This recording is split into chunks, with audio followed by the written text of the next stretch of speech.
धर्मराज, आपके इस धर्म युद्ध में अंत में जीत सच्चाई और ईमानदारी की ही हुई। दुख तो मुझे इस बात का अवश्य है कि मेरे पुत्रों का वध आपके हाथों हुआ, परंतु इंद्रप्रस्थ को आपके तरह न्याय और निपुण रक्षक मिला, इसकी खुशी भी है। आप इस सिंहासन के निपुण अधिकारी हैं। राजपिता धृतराष्ट्र, आपके पुत्रों की मृत्यु के लिए हमें खेद, परंतु होनी को कौन टाल सकता है? ये सब मिथ्या है। होनी को टालने वाला खुद यहाँ खड़े हैं। कृष्णा, आज धर्मराज की जीत इन्हीं के पच्चनों पर चलने का नतीजा है। यह क्या बोल रही है? मैं सत्य वचन ही बोल रही हूँ कुंती। कृष्णा के पास इतनी क्षमता है कि वो युद्ध को रोक सकते थे या फिर टाल सकते थे। कृष्णा के वश में तो पूरा संसार है, लेकिन आप उन्हीं की वजह से मेरा एक पुत्र भी जिंदा नहीं रहा। आज एक माँ की आंसू तो ग्रहण करने के लिए धरती भी कांप रही है। मैं गांधारी कृष्णा को श्राप देती हूँ। नहीं गांधारी, मुझे आज कोई नहीं रोकेगा। मैं गांधारी कृष्णा को श्राप देती हूँ। जिस तरह से मेरे आंखों के सामने मेरा पूरा संसार नाश हो गया, उसी तरह से कृष्णा की आंखों के सामने भी उनका वंश नाश हो जाएगा। और जिस तरह से मेरा और धृतराष्ट्र का जीवन दुखों के सागर में डूब चुका है, उसी तरह से कृष्णा का राज्य भी सागर में डूब जाएगा और कृष्णा एक पशु के भांति शिकारी के हाथों मारे जाएंगे।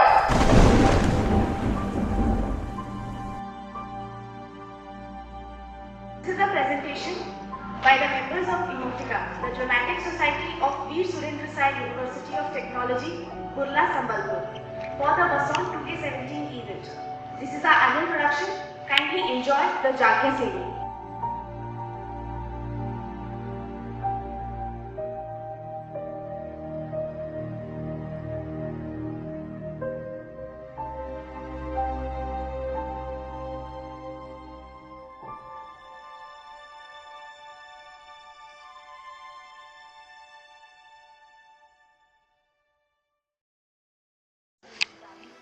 आप सबने महाभारत की ये गाथा तो अवश्य सुनी होगी।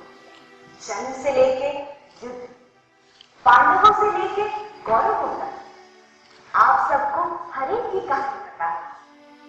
पर क्या आपने कभी ये सोचने का प्रयास किया कि ये महाभारत का युद्ध, ये युद्ध क्या मायने रखता है? कैसे हर एक पल, हर एक क्षण मैंने अपनी जीवन का काटा। आज भी याद है मुझे, जब हम अपने अंतिम यात्रा पर जा रहे स्वर्गधाम की ओर, हिमालय के पर्वतों पे चलते चलते अचानक से मेरा पैर फिसल गया और मैं गिर गई। तब धर्मराज युधिष्ठिर ने भीमसेन से कहा कि भ्राता पीछे मत मुड़ना, चलते रहो। जिन लोगों के लिए मैंने अपनी पूरी जिंदगी न्यौछावर कर दी, कितनी जिल्लत सही, उन्हीं लोगों ने एक बार अपनी पत्नी को मुड़कर भी नहीं देखा। इस धर्म युद्ध में मैंने अपनों को खोया, सत्य का साथ दिया, पर मुझे मेरे पतियों के साथ स्वर्ग की प्राप्ति क्यों नहीं हुई? इसका किसी के पास कोई जवाब नहीं। मेरे सखा ने मुझसे कहा कि द्रौपदी, तुम्हें युगों युगों तक याद रखा जाएगा, परंतु मेरे सखा ये भूल गए कि अगर मेरा नाम लिया जाएगा तो केवल उपहास के लिए। पांचाली, पंचसती, जिसके 5 पति होने के बावजूद भी वो पवित्र है। तब तो कोई स्त्री जिसका केवल एक ही पति हो, वो तो देवी हो। पर आज मैं आप सबके सामने अपनी कहानी लेकर आई। मैं सबकी रॉकेट। और ये है मेरी कहानी, मेरे संघर्ष की, मेरे संग्राम। हे भोलेनाथ, मुझे संतान दीजिए, एक ऐसा संतान जो मेरे शत्रु द्रोणाचार्य को वध कर सके। द्रोणाचार्य के वध से मैं उस अपमान का बदला प्रतिशोध लूं, और उस प्रतिशोध के साथ मैं क्षत्रिय धर्म का पालन करूं। और अवश्य मुझे बस प्रतिशोध चाहिए, प्रतिशोध। पांचाल नरेश, आपको देवों के वरदान से यह यशस्वी शौर्यवान द्रोणाचार्य का अंत करने वाला पुत्र प्राप्त हुआ है। यह है आपका पुत्र धृष्टद्युम्न।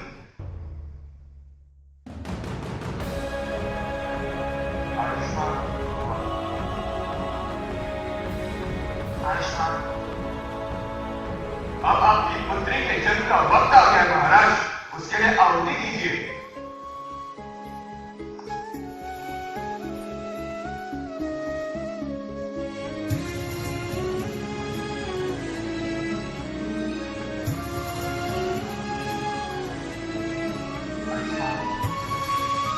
ये कन्या आपके अपमान का बदला लेगी, ये आपकी प्रतिज्ञा को पूरा करेगी महाराज। इसी कन्या के कारण इस धरती में धन की रक्षा होगी, और इसी कन्या के कारण लाखों क्षत्रिय का अंत होगा। ये कन्या कौरव नाशिनी बनेगी। ये पुत्री याज्ञसेनी के नाम से जानी जाएगी महाराज। मेरा जन्म किसी के कोख से नहीं हुआ, मैं जन्मी अपने पिता के बदले की याद से। दुष्टों का नाश करने और धर्म की प्रतिष्ठा, यही मेरा एकमात्र धर्म है। उस वक्त तो मुझे बस इतना ही पता था। मैंने ईश्वर से ये मांगा कि हे ईश्वर, मुझे किसी भी तरह की दुख, दर्द, पीड़ा दे दे, परंतु उसे सहने की शक्ति अवश्य प्रदान करे। पर क्या मेरे जीवन का सत्य बस यही है? क्या मेरा अपना कोई अस्तित्व नहीं? इस सब का उत्तर मिला मुझे मेरे स्वयंवर में, जहां दूर दूर से राजा महाराजा आए मुझे प्राप्त करने, जैसे कि मैं कोई वस्तु हूं। क्या नारी किसी की संपत्ति होती है?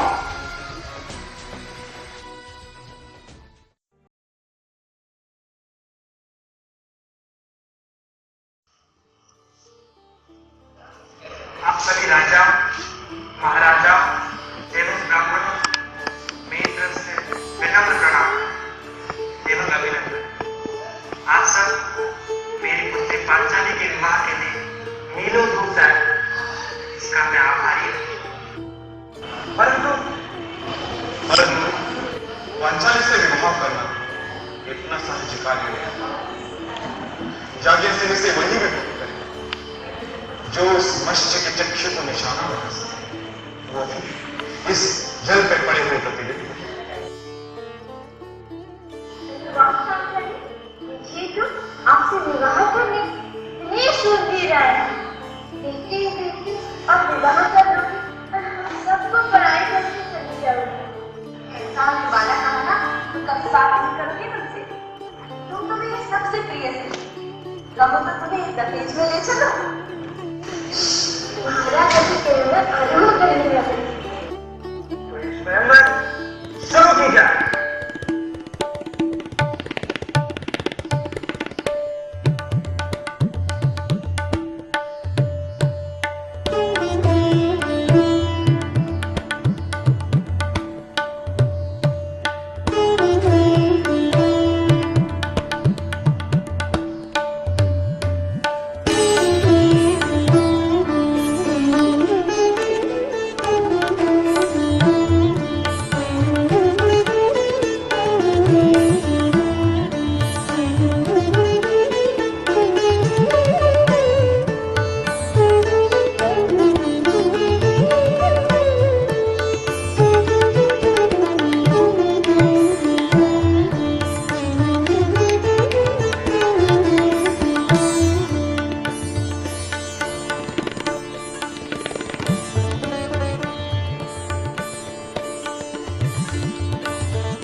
तुम्हारे पास?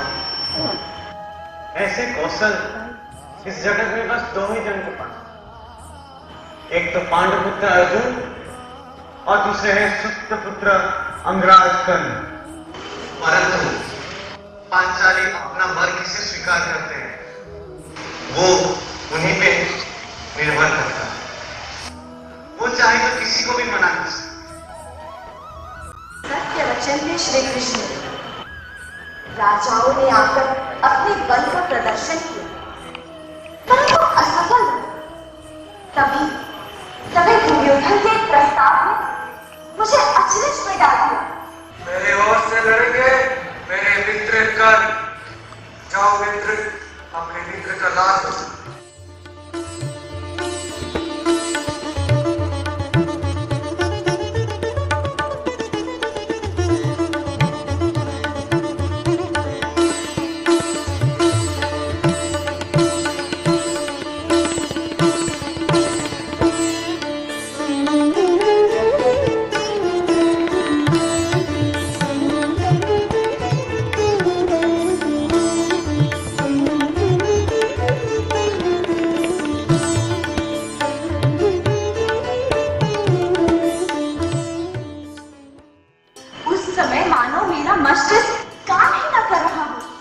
मेरे हृदय में सवालों की समुद्र उत्तीर्ण हो रही थी।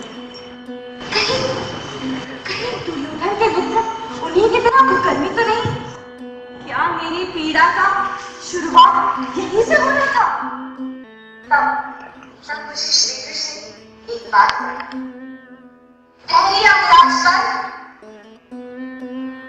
मैं एक सूत पुत्र से विवाह करके पांचाल नरेश और अपने आर्यवर्त समाज की अपमान नहीं कर सकती। यथार्थ मैं अंगराज वर्ग को इस स्वयंवर में हिस्सा लेने से वंचित करती। ऐसे बीच में एक बीच को मना करना एक राजा का अपमान है। पांचाली का स्वयंवर, पांचाली की रानी, आपको उसके निकले में कोई अधिकार नहीं। आदरणीय ब्राह्मण, आप हिस्सा क्यों नहीं लेते इस स्वयं में? परशुराम का स्मरण कीजिए। ब्राह्मण होके भी वो शस्त्र विद्या को प्राप्त की और आप भी देखने में निपुण हैं। जाइए और प्रयास कीजिए। धन्यवाद वासुदेव, आपके इस सुनहरे अवसर को मेरा अनुरोध स्वीकार करेंगे। जाओ भ्राता।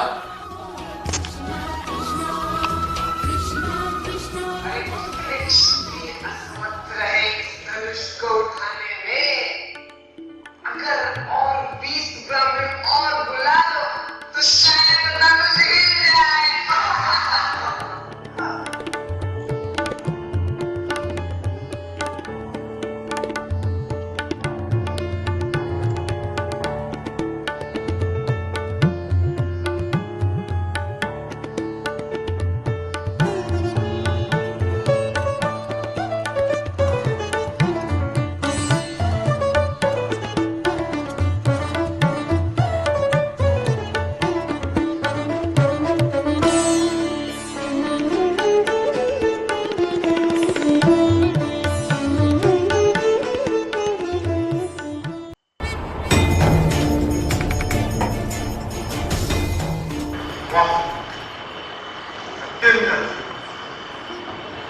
आज एक ब्राह्मण ने यह सिद्ध कर दिया कि वो क्यों हम क्षत्रियों के मंत्र बनने के योग्य होते हैं। आपने बिल्कुल सही कहा पितामह। एक पिता को इससे बड़ी खुशी हो ही नहीं सकती। मैं बहुत खुश हूं कि मेरी बेटी पांचाली इस महापुरुष ब्राह्मण से विवाह, ये स्वयं सफल और महाराज कृपा, क्या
का सौभाग्य मुझे प्राप्त हुआ।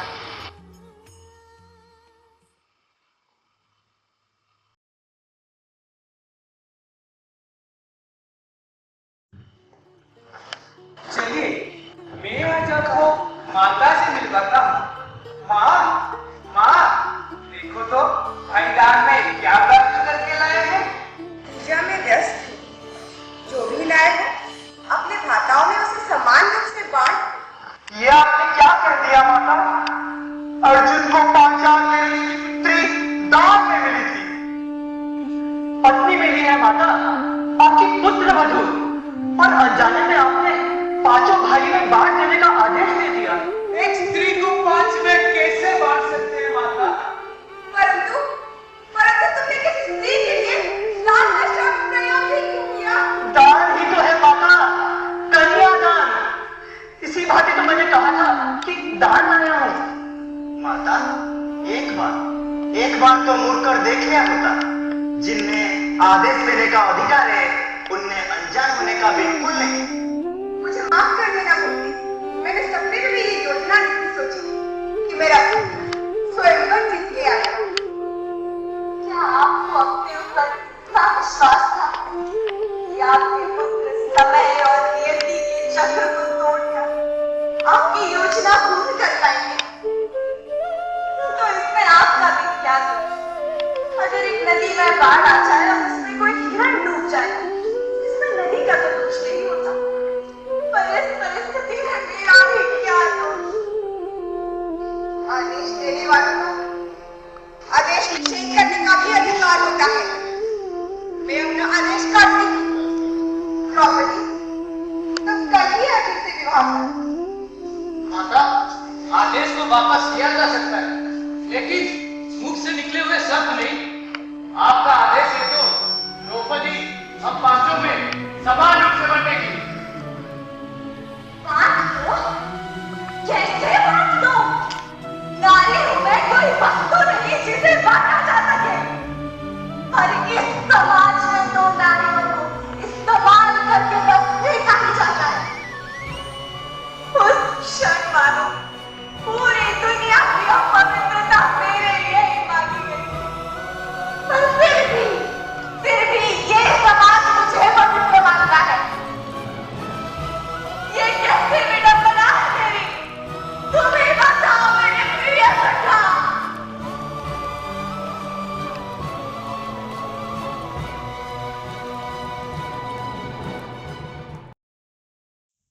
नियति भी कैसा खेल खेलती है जीवन से। सम्मान अपमान के चक्रव्यूह में मनुष्य अपना सूझबूझ खो देता है, और जब नारी की अपमान होती है तब छिड़ती है महाभारत। तुम्हारे जैसे महामानवी बहुत कम है जो इतने दुख सहने के बाद भी अपने जीवन का उद्देश्य नहीं। परंतु गोविंद, जहाँ हमारे फल हमारे कर्म से नहीं आते, हमारे कर्म जो हमारे चरित्र से बनते और हमारा चरित्र जो हमारे माता पिता के दिए गए संस्कारों से आते, तो इस परिस्थिति में किसका दोष है गोविंद? सत्य वचन सखी, सत्य, परंतु हर शिक्षा के आगे मनुष्य का आत्मशक्ति, और उसी कारण पांडवों ने अभी अपना सत्य पद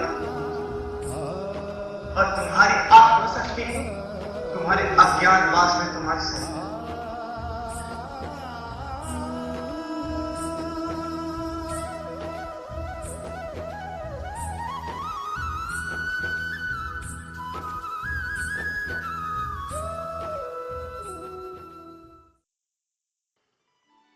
ज्येष्ठ भ्राता, यहाँ से कुछ दूरी महाराजा विराट का राज्य शुरू होता है।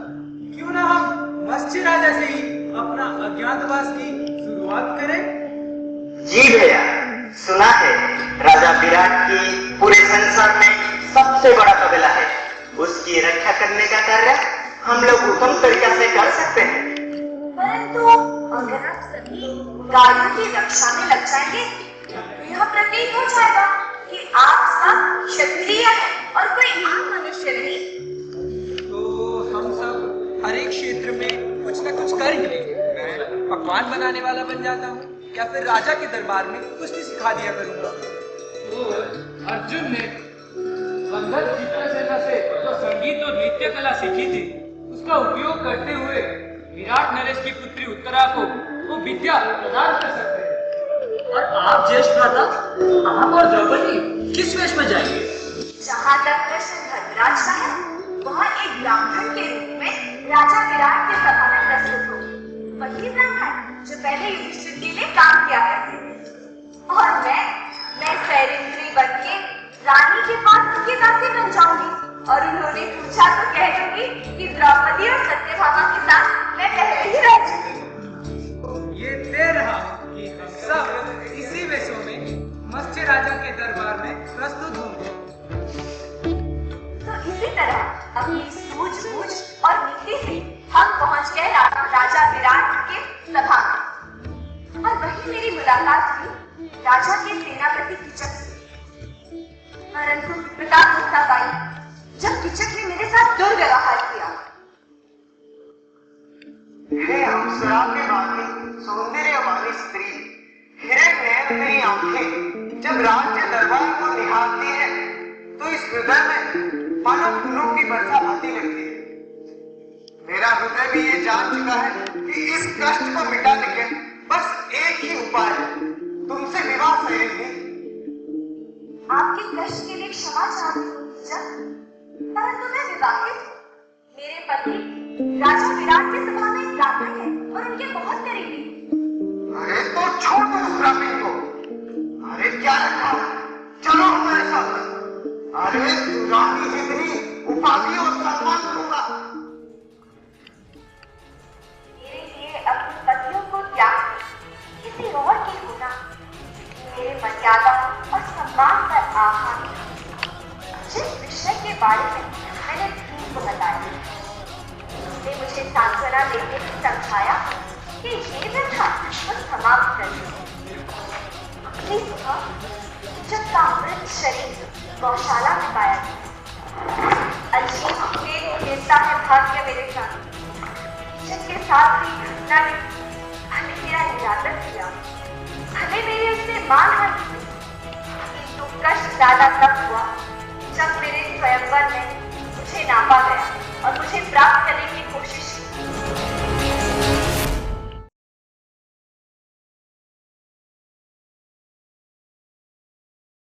युधिष्ठिर जैसे तैसे मान के चले आए। उनका स्वागत किया गया और मेरा भी। फिर मुझे एक कमरे में रखा गया और मेरी खातिरदारी भी की गई। पर मुझे क्या पता था द्रौपदी को महल में ले जाइए। कुरुवंश के नाश की घटनाएं आरंभ हो चुकी होंगी। राजन, खेल के लिए चौपाड़ बिछा हुआ है, चलिए दो हाथ खेल लेते हैं। राजन, ये खेल ठीक नहीं है।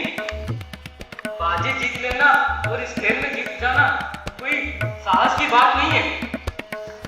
ये धोखे का खेल है। ये सब बातें तो आप सब जानते ही हो। इसमें क्या धोखा है राजन? आप बोलिए, आपको हार जाने का डर लग रहा है? ऐसी बात नहीं है, भ्राताश्री तैयार है। यदि उन्हें खेलने के लिए कहा गया है तो वो अवश्य खेलेंगे, लेकिन उनके साथ खेलेगा कौन? मेरे ओर से खेलेंगे तो मेरे मामा शकुनी, और जो धन रत्न जो लगेगा वो सब हम देंगे। मेरा मानना यह है कि किसी भी खेल में एक की जगह पे दूसरे को नहीं खेलना चाहिए। जी मामा जी, ये तो खेल के साधारण नियमों के विरुद्ध है। अच्छा, तो दूसरा बहाना बना लिया। रुक जाओ, मैं खेलने के लिए तैयार हूं।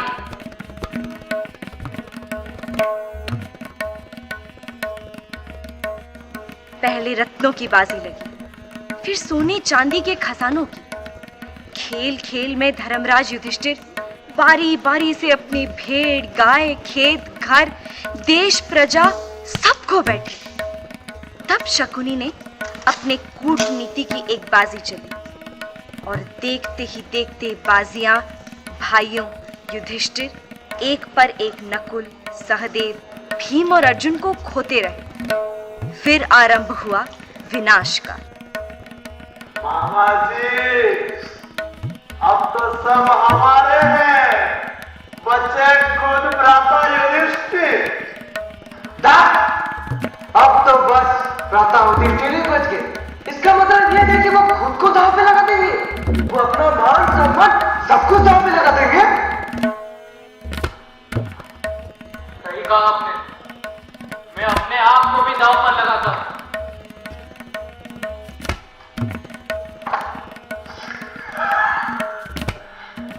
आप भ्राता युधिष्ठिर द्रौपदी को भी दांव पे लगा देंगे।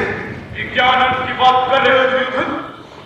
शांत पितामह भीष्म, ये सिर्फ एक सोच, करना ना करना आप युधिष्ठिर पर छोड़ दीजिए। ठीक है, एक आखिरी दांव, मैं अपनी पत्नी द्रौपदी को भी दांव पर लगाता हूं।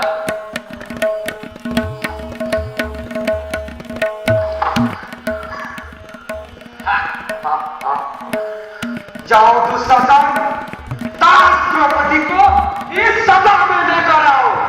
अगर ना माने तो उसको घसीट के इस सभा के बीच में रखो। रानी द्रौपदी, द्रौपदी, आपको महाराज दुशासन बुला रहे हैं। कह दो उनसे द्रौपदी किसी के आदेश के अधीन नहीं। तुम मेरी गुलाम हो द्रौपदी? क्या तुम्हें पता नहीं कि तुम्हारे पराक्रमी पति युधिष्ठिर तुम्हें अपने साथ साथ बिहार चुके हैं? अब तुम मेरी जान दो। भले ही मेरे पतियों ने अपने आप को और मुझे हार दिया हो, पर मैं अपने सम्मान की रक्षा करूंगी। आपकी दांत में कभी नहीं बनूंगी दुशासन। इसके उत्तर तुम्हें तुम्हारे पति या तो हमारे दास घर मेरे युधिष्ठिर देंगे। अब तुम चलो मेरे साथ।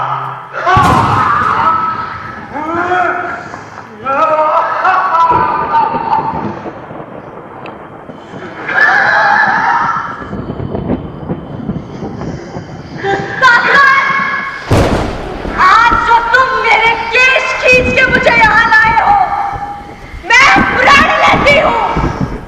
जिस दिन तक अपने केश तुम्हारे रक्त से ना धो लूं, अपने केश नहीं बांधूंगी। ताश होके जबान लगाती है, इसका दर्द तुझे अवश्य मिलेगा। युधिष्ठिर, देखो अपनी पत्नी को ना संभालने का परिणाम। भ्राता प्रेम, द्रौपदी को अपनी शरीर और सुंदरता पे बहुत घमंड है ना। आज देख लेते हैं लोग इसे क्यों पवित्रता के प्रतीक और यज्ञश्री कहते हैं। आप द्रौपदी मेरी चंदा में पैर दिया। मैं प्रण लेता हूं कि मैं तुम्हारे सभी भाइयों का दान अपने हाथ से करूंगा और उनकी नाभि की बाली मां काली के नाम करूंगा। दास होके रहो। दुशासन, इन बातों को अपनी औकात दिखाओ। ऐसा कि युगों युगों तक सब याद रखें।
और ये थी मेरी कहानी।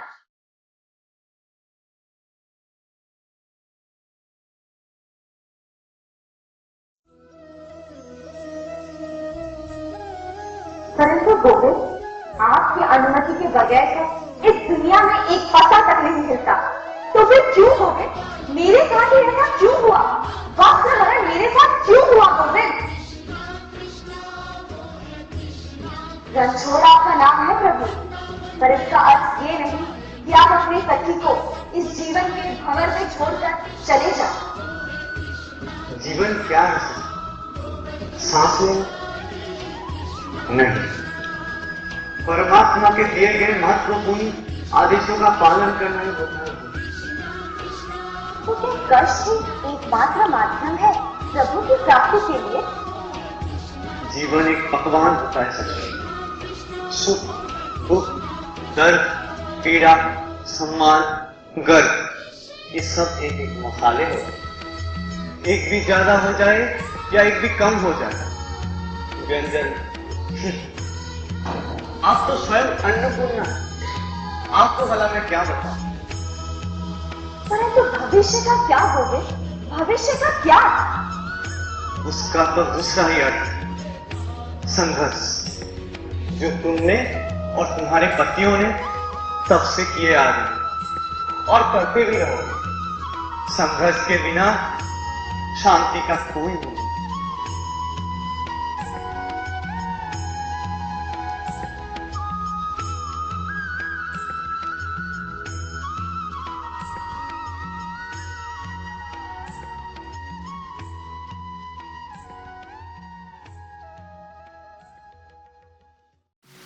For you to see